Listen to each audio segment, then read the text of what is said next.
Hello everybody! Today we are going to analyze really interesting game. I mean the game is interesting, nice, that's another story, but another story is, beside of it, it happened between Hikaru Nakamura and Khanim Ismayilova from Azerbaijan. I actually, when I saw this game, I like I thought, wow, who is this girl? I mean, who is this is a female name from Azerbaijan, and so who is this girl actually played against Hikaru Nakamura this well in classic time, in classic game? First of all, let's talk about this game, why this game happened actually, because Hikaru Nakamura had to complete his 40 games and to participate to in candidates FIDE candidates tournament as from high rated rank. And yeah, so he had to, that's why he just went to play some open tournaments in over the US, some Louisiana state and championship, and some other states as well. And this is also was last one, first annual Washington Dulles Open in Virginia, and 2025.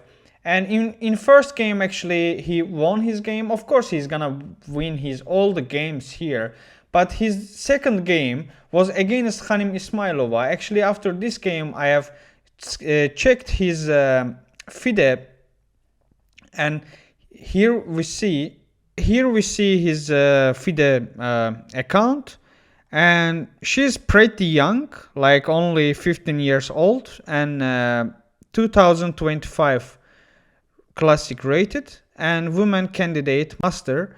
I think she's doing pretty well. And in this game also she was playing with white pieces. So actually let's see what happened. And Hikaru Nakamura, of course, we see like almost 800 rating like difference, and he plays with black pieces. Of course he's the just clear favorite in this game, but still he wants to take care of the stuff carefully, just in case, you know, not to miss something, just playing as solid as possible. Anyway, somebody like who has 800 less rating than you will blunder somewhere. So let's see actually what happened in the game. Khanim Ismayilova plays e4, and we see here c5 Sicilian, and after c3 knight f6, and we see e5 asking for that knight jumps to d5, and here we see d4 and wants to actually take care of this. Like he says, she says, if you take, I will take back, and I will have this center in the in early game, so why not to have it.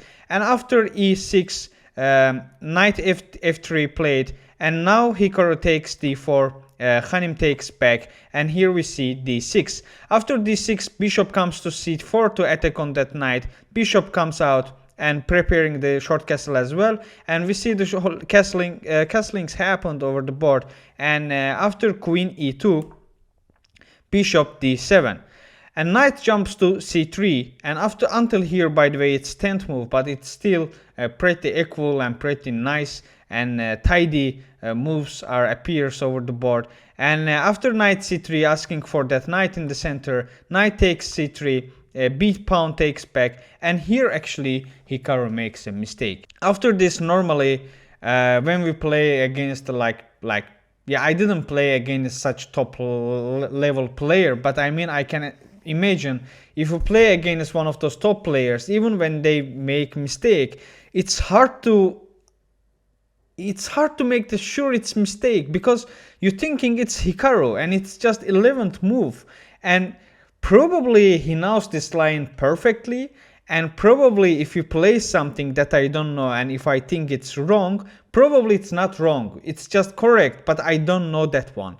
That's what you think. But Khanim Ismayilova, I don't know what she thought, but she actually finds the correct move here. After bishop d3, d takes back, and after queen a5, here only good move is rook b1 to come here. And I mean, if he takes here, and then you're just taking this pawn back and also asking for these bishops and etc. So this is actually pretty nice for white pieces, but instead of that, it's not easy to see, and she actually plays queen e4, which is third best move, but doesn't hold that that advantage anymore, and asking here for this mate. Of course, g6 is the only move, and after g6, bishop jumps to h6 to attacking on the rook. Rook goes to d8, and then Khanim Ismayilova plays rook b1. And after Hikaru protects that pawn with rook, another rook comes to protect c3. After bishop goes back to e8, Khanim plays bishop c4 and queen a4, and then queen goes to e2 to protect that bishop. Knight jumps to a5 and attacking on that bishop again, and that bishop goes back to b4 and also attacking on that queen, and this pawn is not hanging anymore, and we all good. Everything is okay. So far so good. But by the way, I have to mention about the time. Hikaru spent only 30 minutes here, and Khanim Ismayilova spent already more than an hour. And after here, knight takes, she takes back, and queen goes back to trade the queens. What's the idea here? Hikaru see, okay, she played pretty nice opening, and probably she knows the lines, or she just figured out and played pretty well. So let's just trade the queens, even though it's costing me this double pawns here. But let's go to the endgame. For sure I know more than her about endgame. And that's Khanim also thinks, okay, why not, just let's go for it. And because she thinks, okay, this double pawn actually might be some advantage, but for now it's still, everything is equal still. And after h3, bishop comes to c6 attacking on that knight. Knight doesn't want to be taking like that, because if he takes it, he has to take back with this pawn, and which means we open front of the king. And after knight jumps to d2, and we see g5. G5 is actually aiming to trap this bishop, but there is something like this: knight c4, bishop comes to attack that knight, knight jumps to d6, bishop takes, and after that we see f6.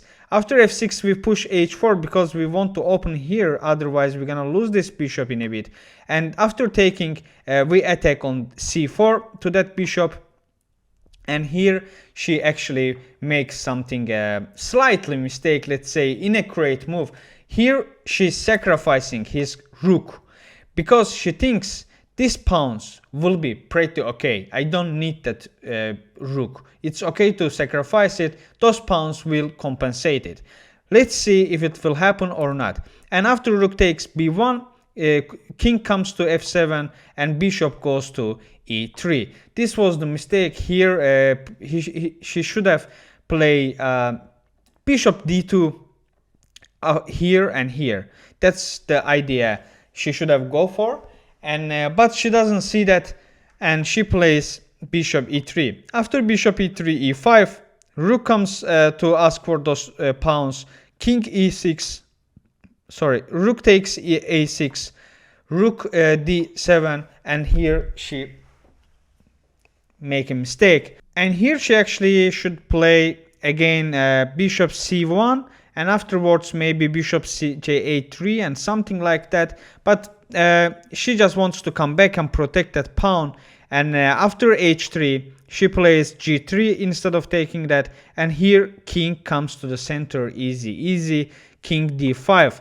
King h2, and then f5. After f5, king takes h3, and here actually Hikaru makes another mistake, gives away this pawn, and he thinks actually this should be fine. But she immediately takes it and takes back with bishop. Now it's equal again.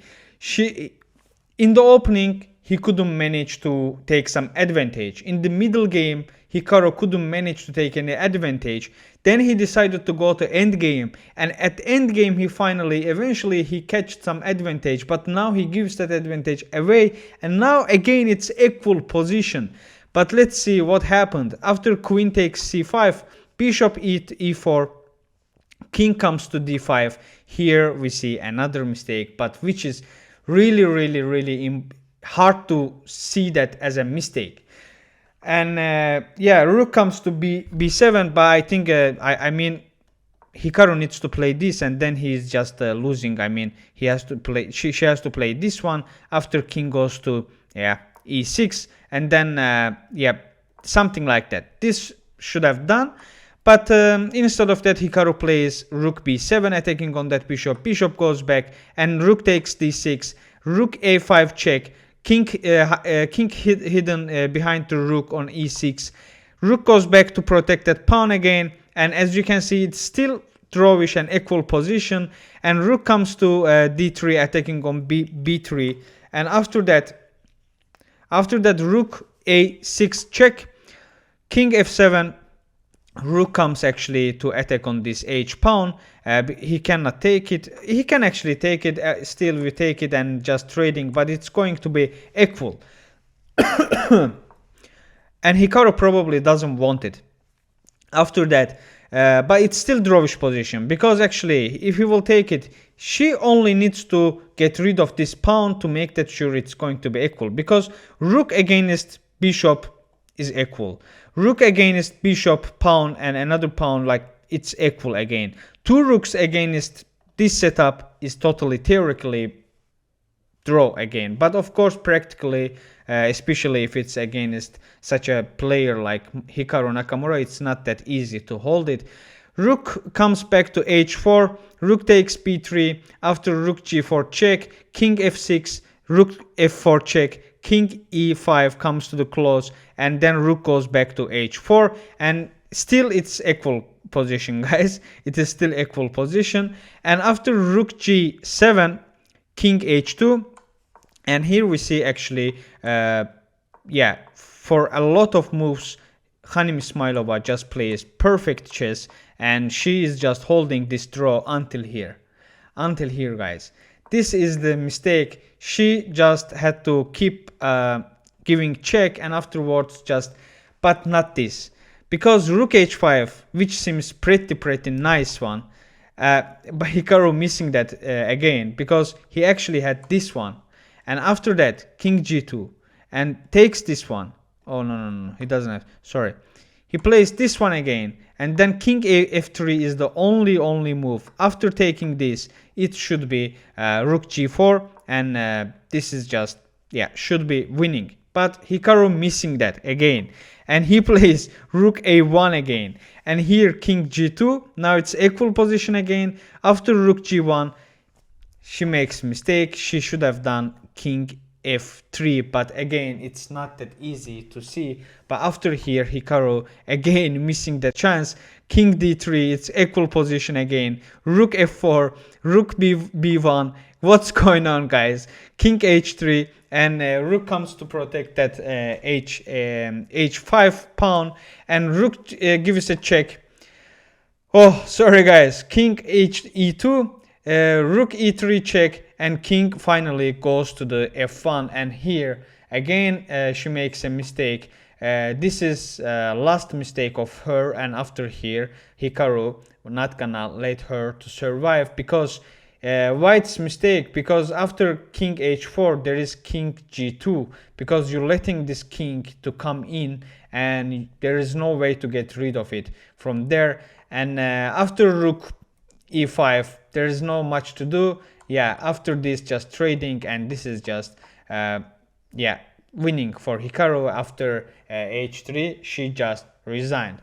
But I really saying this from bottom of my heart. By the way, when she made that mistake, by the way, look at here, it's already been a while she plays with increment, like she doesn't have time. She plays on the seconds, and she makes this mistake when she had only 2 seconds on the board, on the clock, guys, only 2 seconds.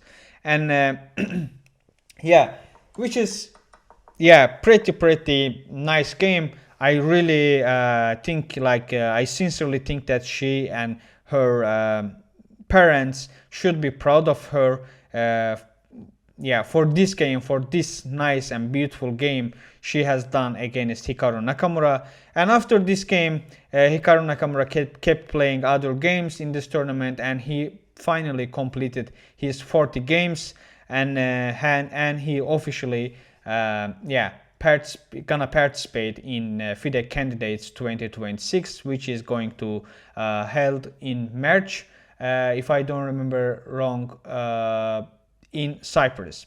So thanks for watching, guys. Please don't forget to like the video and subscribe to my channel to be aware of more such games and more chess content. See you next time. Bye bye.